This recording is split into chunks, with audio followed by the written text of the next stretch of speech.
My name is Dr. Mike Stone and I am a consultant geriatrician. I'm also a specialist in metabolic bone disease, and that's treating and managing patients of all ages. The commonest metabolic bone disease is osteoporosis, and we define osteoporosis as a systemic skeletal disease characterised by two things. Firstly, a low bone mass, reduced bone mineral density, which you can measure with a bone density scan, and secondly, a disruption in the bone microarchitecture. Osteoporosis leads to a weakness in the bone, or what we call an increased fragility, so that low trauma or atraumatic fractures are much more likely if you have osteoporosis. The three most common osteoporosis related fractures are fractures of the hip, vertebral crush fractures and fractures of the wrist, but a fracture of virtually any bone in the skeleton is more likely to occur in the context of osteoporosis. So you'll see patients with, for example, rib fractures, maybe after coughing, in a patient with COPD or asthma, fractures of the pelvis, fractures of the humerus, the shaft of the femur, and so on. All of these fractures can and often are associated with osteoporosis. The consequences of these fractures lead to obviously pain and disability, and for example the hip fracture is probably the most important fracture in terms of the impact it has on a patient's quality of life and on mortality. So about 50% of patients who've had a hip fracture will end up with some sort of disability. There's a 20% excess mortality. The figures for vertebral crush fractures are actually very similar in terms of a reduced quality of life and an excess mortality. It's a common condition, and whatever branch of medicine you decide to follow, you will see patients with osteoporosis and the consequences of osteoporosis. So the lifetime risk of a fracture in a 50-year-old woman is 1 in 2, and for a man it's 1 in 5. So it is more common in women than in men. In terms of assessing patients for their risk of osteoporosis and their risk of fracture, the mainstay of that remains performing a bone density scan. There are some new guidelines under development right now with NICE, but they're not finished yet, and for the time being the majority of clinicians are still using the approach of looking for patients who are or who have a clinical risk factor for osteoporosis, and that might include old age, an early menopause, being on steroids, or most importantly having already had a low trauma fracture.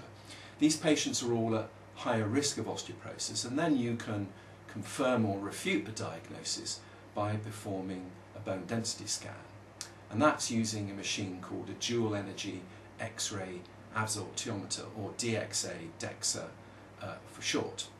And then we have defined thresholds below which we say the patient has osteoporosis and therefore should be treated.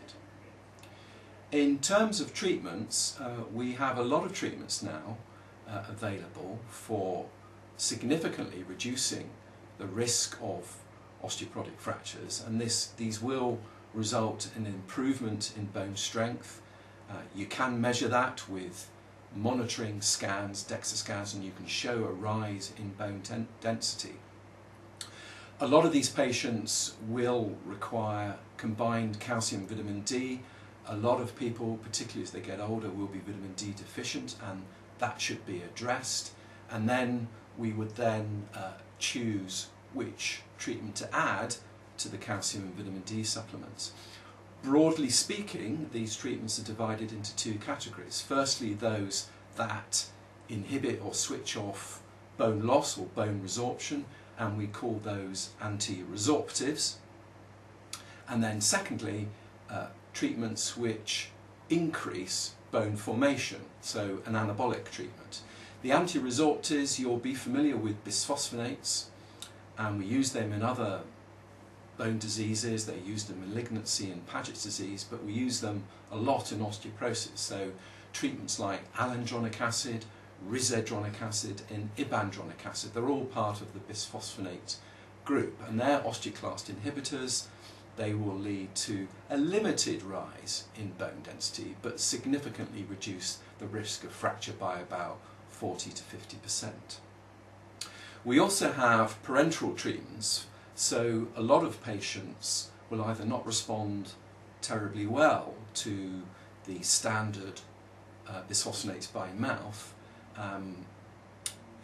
or might have side effects. So gastrointestinal side effects are quite common with oral bisphosphonates, and oral bisphosphonates are quite awkward to take. You have to take them standing upright with a good glass of water. You've got to be fasting, wait half an hour after taking the tablets before you have anything else to eat or drink, and that's quite a complex regimen, and particularly patients with cognitive impairment, that can be an issue for those patients. So for various reasons, we're quite often in a position, particularly in the bone clinics, where we're considering parenteral treatments, and that would include intravenous bisphosphonates, such as intravenous zoledronic acid, which is given just once per year, or subcutaneous denosumab, which is given once every 6 months, and that's a newer type of treatment, a monoclonal antibody to rank ligand, which very powerfully switches off bone resorption, and interestingly leads to